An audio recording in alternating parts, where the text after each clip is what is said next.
Alright, now wake y'all behinds up and get active. Top of the morning to you.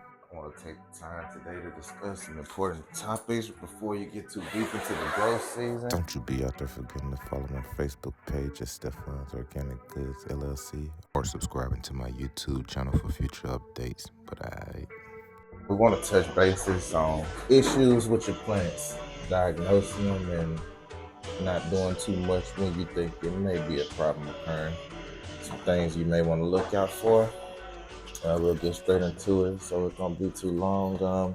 Most issues you would have with your plant, if you notice on this plant, for instance, yellowing, most times that would be associated to nitrogen. It could possibly be issues with overwatering, believe it or not. In this case, I wouldn't say it's lacking nitrogen. This is a turnip plant. It has at least about an inch more before it gets to its maturity where I can move it up into bigger pots, even though it's not recommended to plant in that manner. The most issue with that, which could cause an yellowing, would be crowding of the roots. So I don't want to disturb it now, but I'm sure if I pull the roots out from the bottom, it'll wrap around and they kind of be tangled into each other based on the amount of seeds I put in there. So I just want to transplant that a little quicker than other things. Colors usually help you determine what's wrong with your plant. For instance, it could also mislead you. This is a red giant Japanese mustard green. A lot of times you'll see purple in flowers. If the flower look a bit more weaker, it could be determined as a magnesium issue, which me knowing the type of plant that is, I wouldn't determine that to be an issue as of now. That is suffering slightly from crowdedness. More so the issue I noticed with a lot of plants that does have that purple trait, they respond a little different to LED lights specifically. So that may be something to look out for as well. Nothing too much to concern on as of now.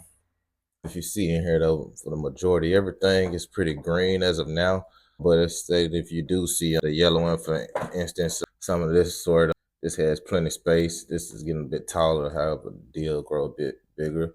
Once the second pair of true leaves break out on that, I'll be ready to move that over.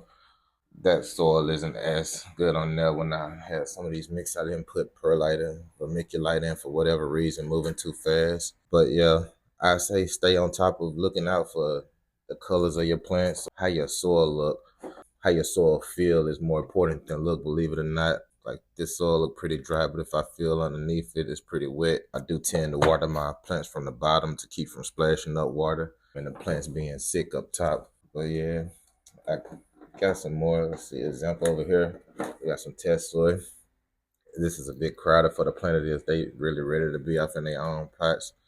I'm gonna have to hit these pretty soon with the brew I got sitting to the side. I got some compost mix, so they are getting close to that point where they will need some nitrogen. What's this? Well, I'm at 29 broccoli. I ain't got it labeled specifically, but I know what it is. I got some other broccoli varieties in here. Got some Sky Tree broccoli. These more smaller variety. It's pretty good stuff right here, though. All the seeds in here outside of pepper seeds, of course, you can grow into microgreens. These smaller plants, this is a more healthier dill plant, but it can be grown into microgreens. Plenty benefits of that. Big commodity in the culinary industry. If you can get to growing your own in a bulk amount, then you can look into certain people to sell it to. But all this stuff beneficial. You can throw it off in your yard, have your own food in no time. A lot of this stuff I'm gonna be growing vertically, believe it or not.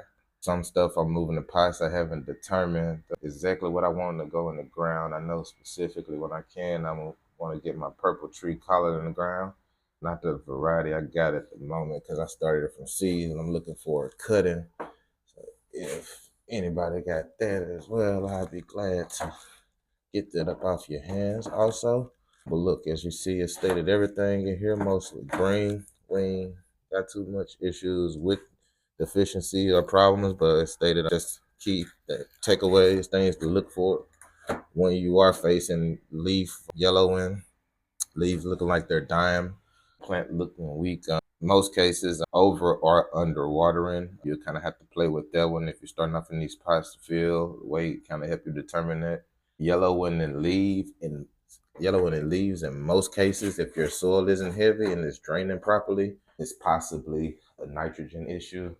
If you don't have crowded plants or anything of that sort, and you got pretty decent looking soil. And in most cases, you could be faced with having too much or just not having the right mix. So that may cause for something to start over with. I do have videos on how you can mix up your own soil, whether for potting. We're currently actually starting up seed mix. I have a potting mix up, but it's really roughly the same, just adding a bit more manure, preferably homemade with food scraps, but cow compost manure helps out a good bit. I think I said that wrong. Actually adding compost, not manure. Avoid the manure if you can, but it benefits a good bit, just a heavy amount. Could cause negative issues. Hey, but look here, we're gonna wrap this one up. We'll be back on the next one that stated we'll be giving you plenty of tips throughout the season on how to take care of your own plants. Even if you started a month or so ago with me, or you're looking to start in a month or two, it's never too late to get something in the ground.